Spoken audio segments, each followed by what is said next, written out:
Il était une fois un bûcheron et sa femme qui étaient fort pauvres. Ils avaient 7 enfants.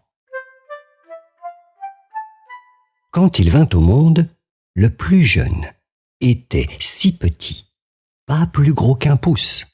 On le surnomma alors le Petit Pousset. Une année terrible, la famine fut si grande que ces pauvres gens prirent la décision affreuse d'abandonner leurs enfants.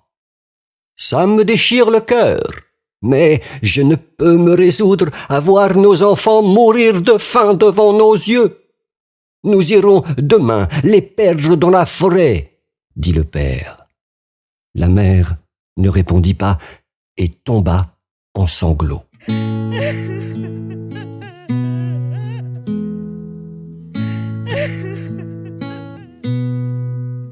Le Petit Pousset avait entendu cette conversation. Alors, il se leva de bon matin, alla au bord de la rivière et ramassa des petits cailloux blancs qu'il mit dans sa poche.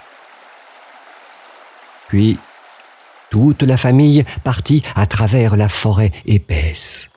Le bûcheron coupait du bois et les enfants ramassaient des brindilles pour faire des fagots. Alors, le père et la mère s'éloignèrent discrètement. Quelques instants plus tard, voyant que leurs parents avaient disparu, les enfants se mirent à crier et à pleurer de toute leur force. Tous, sauf le Petit Pousset. Car en marchant, il avait pris soin de laisser tomber de sa poche les petits cailloux blancs qu'il avait ramassés de bon matin. « Ne craignez rien, mes frères, je vais vous ramener à la maison, venez !» Ils suivirent tous les petits cailloux blancs et arrivèrent ainsi jusqu'à leur maison.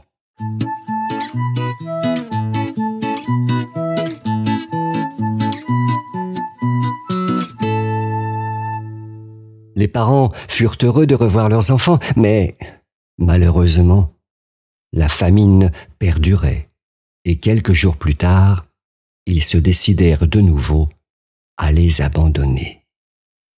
Ce matin-là, les parents avaient l'air si tristes que le Petit Pousset comprit qu'il se passait encore quelque chose. N'ayant pas le temps d'aller chercher les petits cailloux, il garda le morceau de pain de son petit déjeuner et le mit dans sa poche. Le père et la mère les menèrent dans l'endroit de la forêt le plus épais et le plus obscur, puis ils disparurent. Le Petit Pousset pensait retrouver son chemin aisément grâce au petit morceau de pain qu'il avait semé sur son passage, mais malheureusement, les oiseaux avaient tout mangé. Alors, le Petit Pousset grimpa en haut d'un arbre, scruta l'horizon et vit une petite lueur au loin. Avec ses frères, ils se dirigèrent dans la direction de cette lumière. Quelques instants plus tard, ils arrivèrent devant une grande et vieille maison tout en bois. Ils frappèrent à la porte et la porte s'ouvrit.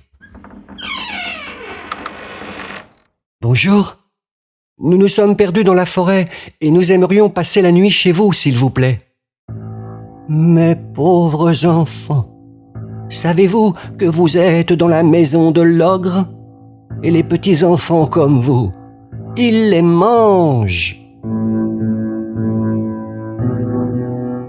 Le Petit Pousset répondit: « Si nous restons dans la forêt, de toute façon, les loups nous mangeront cette nuit. » Alors, la femme de l'ogre fit entrer les enfants dans la maison et les cacha.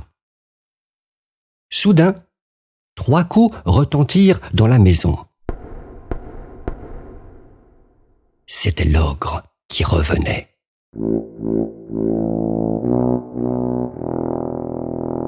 Ce sont les chairs fraîches ici, » cria-t-il. « Que me caches-tu, femme ?»« Mais rien, » répondit la femme. Vous mentez. Qu'est-ce que vous cachez ?» Alors, l'ogre courut dans toute la maison, reniflant chaque pièce, et malheureusement, il tomba sur les 7 petits-enfants. Voilà de bons morceaux que je vais déguster avec une bonne sauce. Je vous ai préparé un veau, 2 moutons et la moitié d'un cochon. Vous aurez bien assez de temps de manger ces enfants demain. Tu as raison, dit l'ogre. Donne-leur quelque nourriture à grignoter, afin qu'ils ne maigrissent pas, et va les coucher. Après le repas, elle les emmena dans la chambre des 7 filles de l'ogre. Il y avait 2 grands lits dans cette pièce immense. Les petites filles dormaient déjà, paisiblement, dans un des 2 lits. Elles portaient toutes une couronne sur la tête, oui, même pour dormir. Les enfants se couchèrent donc dans l'autre lit, qui était juste à côté. Petit Pousset ne ferma pas les yeux tout de suite. Il réfléchissait. Alors, pendant que l'ogre buvait des litres de vin rouge, il retira délicatement les couronnes et les remplaça par les bonnets de ses frères.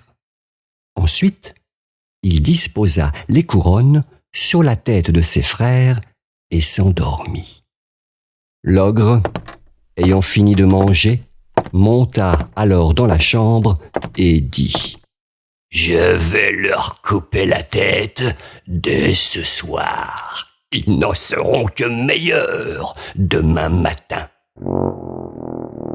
Il trouva les 7 petites têtes coiffées d'un bonnet, sortit son grand couteau et les décapita toutes d'un coup. Puis, il alla se coucher.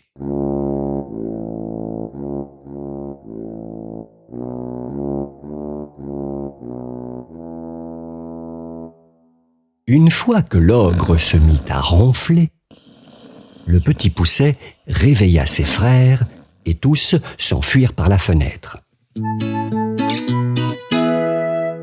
Lorsque l'ogre se réveilla, il se dirigea vers la chambre, prêt à déguster les petits-enfants. Et lorsqu'il vit qu'il avait coupé la tête de ses filles, il fut pris d'une immense colère. Il chaussa alors ses bottes de 7 lieues qui lui permettaient de traverser le pays à la vitesse de l'éclair et partit à la recherche des 7 petits garçons. L'ogre courait de montagne en montagne. Il traversait les rivières aussi aisément qu'un simple ruisseau. Le Petit Pousset, voyant l'ogre s'approcher à grands pas, dit à ses frères de se cacher dans un rocher creux. Peu de temps après, attiré par l'odeur des petits enfants, l'ogre arriva près de ce rocher, mais il ne vit rien du tout. Il était fatigué, car il n'avait pas mangé de la matinée. Il décida alors de faire une petite sieste. Tout doucement, le Petit Pousset en profita pour s'emparer de ses bottes et fila vers la maison de l'ogre, pendant que les frères rentraient chez leurs parents. Grâce aux bottes de 7 lieues, il arriva à destination en très peu de temps.